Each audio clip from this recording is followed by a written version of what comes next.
చాలామంది అంశ అనేది ఏంటిదంటే గృహానికి మనుషులకు ఉంటుంది అంశ.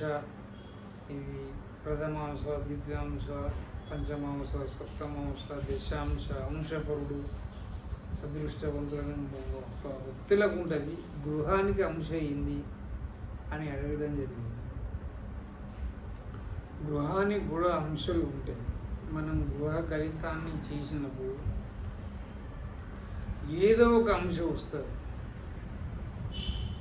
అంశం వచ్చి శుభాంశ వస్తేనో శుభములు జరుగుతాయి, చెడు అంశాలు వస్తే చెడు జరుగుతుంది.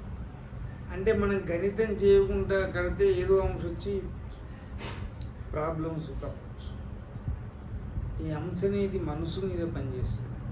అశాంతికి గురవుతావు, దుఃఖానికి గురవుతావు, గృహ యజమానులు బాధకు గురవుతాయి, అనారోగ్యానికి గురవుతాయి.